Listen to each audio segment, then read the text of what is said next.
La question pour le livre L'étranger par Albert Camus était: peut-on dire que ce récit constitue une forme de dénonciation de l'hypocrisie sociale? Alors, selon moi, oui. Ce récit dénonce l'hypocrisie sociale d'une manière subtile mais très présente. Un exemple parfait serait quand le policier a découvert que M. Merceau n'avait pas ressenti de tristesse à la mort de sa mère.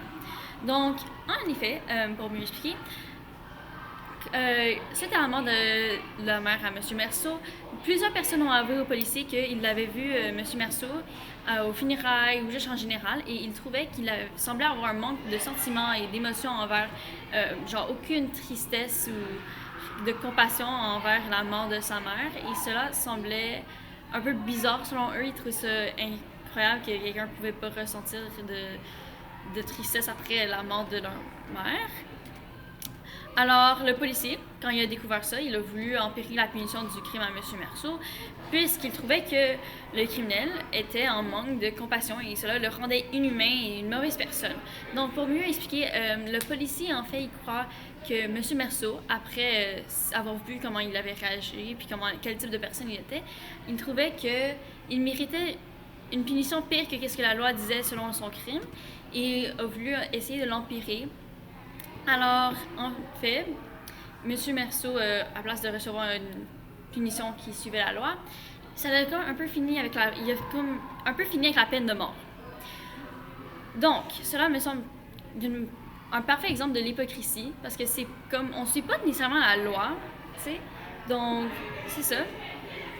Ensuite, une des raisons pourquoi j'ai apprécié ce roman, c'est la vitesse que l'histoire se développe est intéressante. Si tu es un lecteur comme moi et tu es très impatient et peu de motivation à lire un livre en fait. Donc moi, j'aime pas trop lire des livres en général, mais celui-là, je l'ai bien apprécié parce qu'il est pas trop long. L'histoire avance quand même bien vite et l'intrigue est pas incroyablement, il me rend pas très impatiente.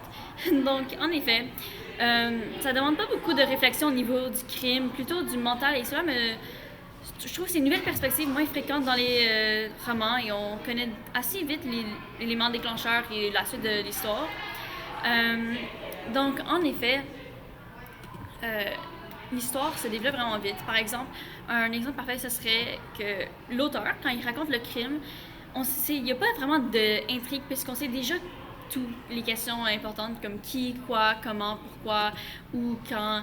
T'sais, toutes ces questions-là sont déjà annoncées et M. Merceau même avoue lui-même qu'il a fait le crime. C'est plus une histoire qui pour raconter les émotions et un peu la philosophie d'un personnage et comment l'histoire se développe. C'est plus le mental et non l'histoire du crime. Et ça m'intéresse vraiment parce que, comme j'ai dit, si t'es impatient comme moi j'ai la misère à suivre un livre quand il y a trop d'intrigues et ça commence à me perdre et je perds l'intérêt parce que je deviens trop impatiente et j'ai un peu un manque de motivation de finir le livre si ça n'avance pas assez vite. Euh, une deuxième raison pourquoi j'ai bien aimé ce roman, c'est parce que le développement du personnage de Monsieur Merceau. Donc, Monsieur Merceau, tout au long de l'histoire, il est raconté comme un personnage qui ressent pas beaucoup de passion ou d'intérêt envers tout son environnement, le monde autour de lui. Il semble pas avoir beaucoup d'intérêt. Et en général, il est un personnage un peu philosophe. Il n'a pas envie d'être en relation avec des personnes. Il passe vraiment dans sa tête. Il est un petit peu plus, il est moins présent, je trouve, comme j'ai dit, il n'est pas trop présent pour faire les activités ou juste en général. Il a juste pas l'air intéressé. Et là, je trouve que c'est vraiment intéressant parce que vers la fin, le personnage commence à se développer un peu. Parce que quand il réalise qu'il se rapproche à la fin de sa vie, donc quand il a reçu la peine de mort, il réalise que, en fait, finalement, il y a beaucoup d'affaires qu'il a regrettées. Il y a beaucoup de situations qu'il aurait préféré changer, comment il était, qu'est-ce qu'il aurait toutes ses réactions, comment il a été, ses intérêts. Il semble avoir comme un peu tout à coup, sa tête, je sais pas, ses pensées changent et il réalise que peut-être il aurait dû faire quelque chose de différent.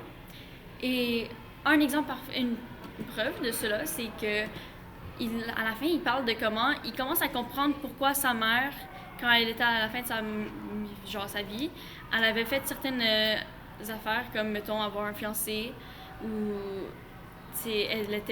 comment elle était.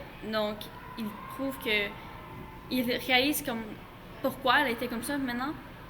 Mais ça lui a pris tellement longtemps et jusqu'à temps que lui-même il soit à la fin de sa vie qu'il réalise cela. Et je trouve ça vraiment intéressant ce développement du personnage. Mais c'est ça.